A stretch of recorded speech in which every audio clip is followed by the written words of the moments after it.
UPSC civil services coaching సంబంధించి CSBIS అకాడమీలో June 5వ తారీఖు నుంచి కొత్త బ్యాచ్ స్టార్ట్ అవుతుంది. ఈ బ్యాచ్ 1 ఇయర్ ఉంటుంది. ఇది ఆన్లైన్లో ఆఫ్లైన్లో యాక్సెస్ చేయొచ్చు.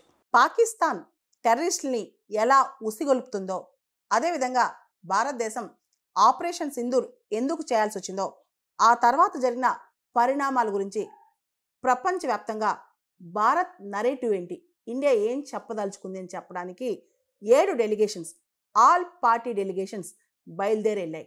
అయితే కాంగ్రెస్ ఎంపీ శశి థరూర్ గారు కొలంబియా వ్యవహారంపై కాస్త డిసప్పాయింట్మెంట్తో ఉన్నారన్నమాట.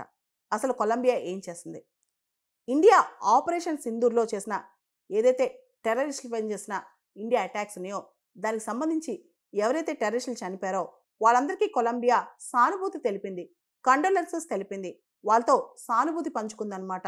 ఈ విషయంలో భారతదేశం డిసప్పాయింట్మెంట్గా ఉందని చెప్పి శశి థరూర్ వ్యాఖ్యానించారు. అంతేకాదు కొలంబియా వెళ్ళిన ఆయన ఏదైతే టెర్రరిస్టుల ఫ్యూనరల్స్ ఆపరేషన్ సింధూర్ తర్వాత టెర్రరిస్టులు చనిపోయారో వాళ్ళ అంత్యక్రియల్లో ఏ విధంగా పాకిస్తాన్ ఆర్మీ అఫీషియల్గా పాల్గొందో ఇవన్నీ కూడా పిక్చర్స్తో సహా వాళ్ళకి చూపించారనమాట. అంతేకాదు పాకిస్తాన్ ఏ విధంగా వాళ్ళు ఫండింగ్ చేస్తుంది, వాళ్ళకి హైడౌట్స్ ఇస్తుంది, వాళ్ళని స్పాన్సర్ చేస్తుంది, ఇదంతా కూడా ఆయన ఎక్స్ప్లెయిన్ చేశారనమాట. మనందరికి తెలుసు మే 7వ తారీఖున మనం ఆపరేషన్ సింధూర్ చేసాం. కరెక్ట్గా వాళ్ళ టెర్రర్ హైడౌట్స్ మాత్రమే అటాక్ చేసాం అనమాట. దానికి సంబంధించి కొలంబియా ఎవరైతే చనిపోయారో, పాకిస్తాన్కి సంబంధించిన వాళ్ళు ఎవరైతే ఈ ఆపరేషన్ సింధూర్లో జీవితాలు కోల్పోయారో వాళ్ళకి కొలంబియా దేశం కండోలెన్సెస్ తెలిపిందనమాట. దీనికి సంబంధించి ఆయన ఒక మాట అన్నారు శశి థరూర్, మా రైట్ టు సెల్ఫ్ డిఫెన్స్, వాళ్ళు అటాక్ చేసిన తర్వాత, పెహల్గాం టెర్రర్ అటాక్ చేసిన తర్వాత మమ్మల్ని మేము రక్షించుకోవడానికి, టెర్రరిస్టుల నుంచి మమ్మల్ని మేము కాపాడుకోవడానికి ఆపరేషన్ సింధూర్ చేసాం. మీరు అటాకర్స్ని సెల్ఫ్ డిఫెన్స్లో అంటే అటాక్ని రెసిస్ట్ చేసే వాళ్ళని ఇద్దరిని ఒకేలా చూస్తే ఎలా అని కూడా ఈయన ప్రశ్నించారనమాట కొలంబియాని. ఇక్కడ కొలంబియా దేశం ఈ విధంగా పాకిస్తాన్తో సంఘీభావం, ముఖ్యంగా పాకిస్తాన్లో ఎవరైతే మరణించారో వాళ్ళందరికీ కండోలెన్సెస్ తెలపడం అనేది చాలా తప్పని కూడా మనకు అర్థమవుతుంది అనమాట.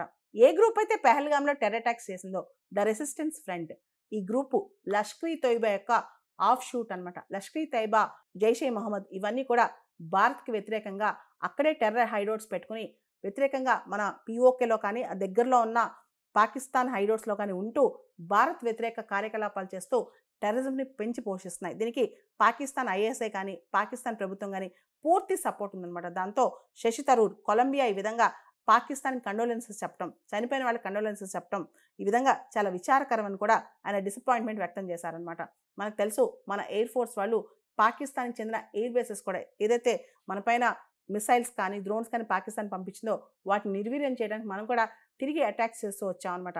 ఈ సందర్భంలో భారతదేశం సెల్ఫ్ డిఫెన్స్, స్వీయ రక్షణ కోసం వ్యవహరించిందే కానీ పాకిస్తాన్ సివిలియన్స్ని ఏ విధంగానూ టార్గెట్ చేయలేదని కూడా మన డెలిగేషన్స్ ప్రపంచానికి చాటి చెప్తున్నాయి. యూపీఎస్సీ సివిల్ సర్వీసెస్ కోచింగ్ సంబంధించి సిఎస్బిఐఎస్ అకాడమీలో జూన్ 5వ తారీఖు నుంచి కొత్త బ్యాచ్ స్టార్ట్ అవుతుంది. ఈ బ్యాచ్ 1 ఇయర్ ఉంటుంది. ఇది ఆన్లైన్లో ఆఫ్లైన్లో యాక్సెస్ చేయొచ్చు.